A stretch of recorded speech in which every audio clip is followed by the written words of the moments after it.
Jumpa lagi di Opini Budiman.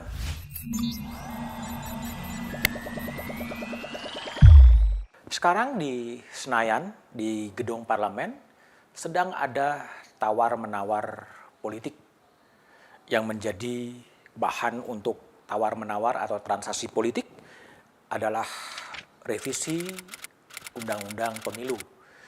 RUU itu disiapkan oleh DPR dan sudah masuk dalam program legislasi nasional. Yang menjadi bahan untuk tawar-menawar adalah soal pilkada.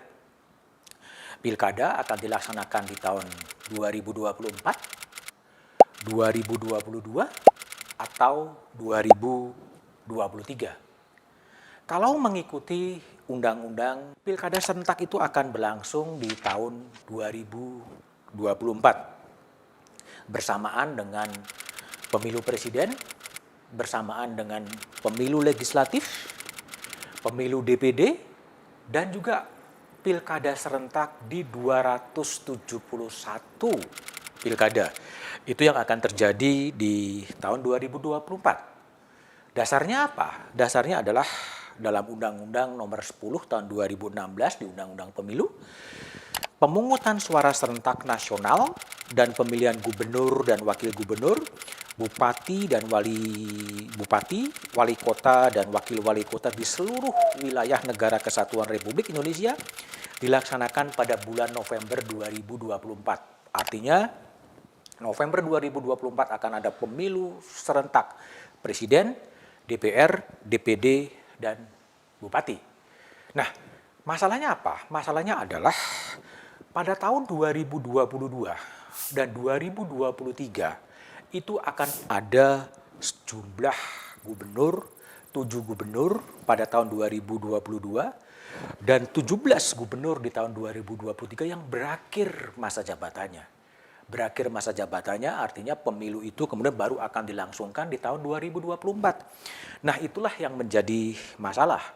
Di tahun 2022, termasuk Gubernur Jakarta Anies Baswedan akan berakhir masa jabatannya di November tahun 2022. Begitu juga Gubernur Banten, Gubernur Bangka Belitung, Gubernur Gorontalo, Sulawesi Barat, dan Papua Barat, dan Aceh. Itu adalah pilkada tahun 2020 di mana gubernurnya masih habis masa jabatannya.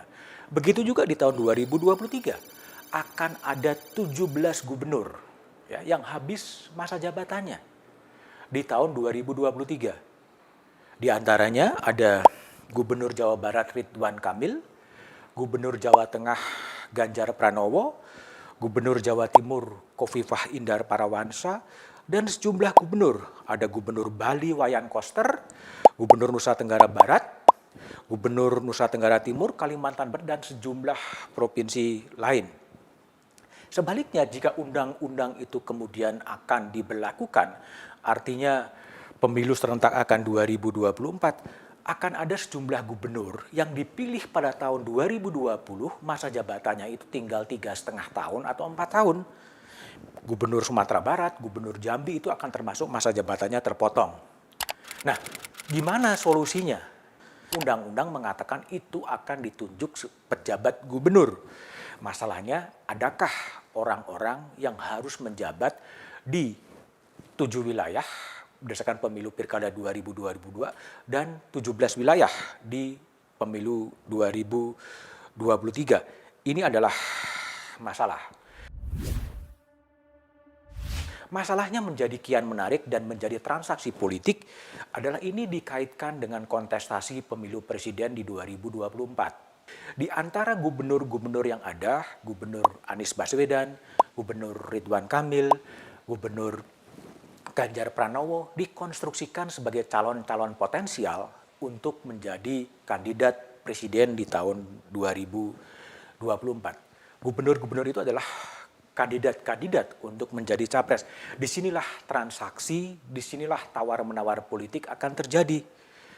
Dan istana dalam posisi menolak untuk melaksanakan revisi Undang-Undang Pemilu.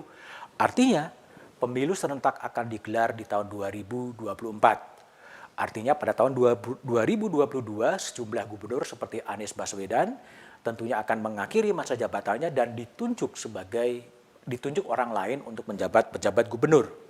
Nah, disinilah sebetulnya suasana tawar-menawar politik, tarik-menarik politik. Istana mengatakan tidak ada revisi undang-undang pemilu. Sebaliknya partai-partai politik, termasuk partai-partai politik di koalisi pemerintahan Pak Jokowi terpecah. Ya, terpecah. Nasdem termasuk bersama dengan PKS, bersama dengan Demokrat, termasuk yang setuju undang-undang pemilu direvisi dan setuju apa yang disebut sebagai normalisasi pilkada.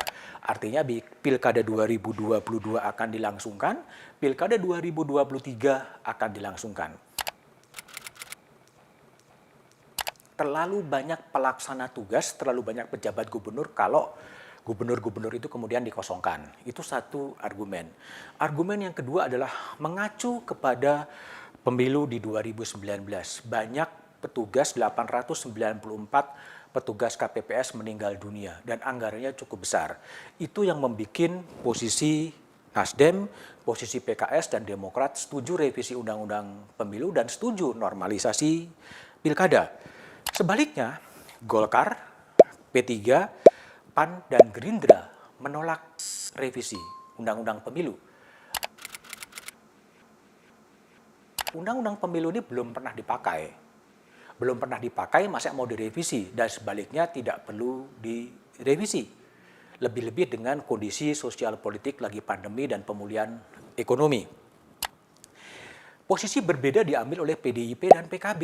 PDIP dan PKB setuju dengan revisi undang-undang pemilu, tetapi menolak pilkada serentak diajukan ke 2022 dan 2023.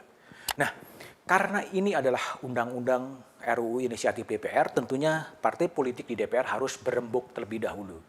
Bagaimana undang-undang pemilu ini mau direvisi, pilkada mau dinormalisasi, atau jadi seperti apa? Tawar-menawar inilah yang sedang terjadi. Tawar-menawar inilah sedang terjadi. Ketika revisi undang-undang pemilu kemudian dibuka, kemudian akan muncul diskusi soal ambang batas pencalonan presiden. Apakah 20%, apakah 25%? Inilah yang kemungkinan akan ditawar-menawarkan politik dengan normalisasi pilkada. Lalu kemudian ambang batas parlemen.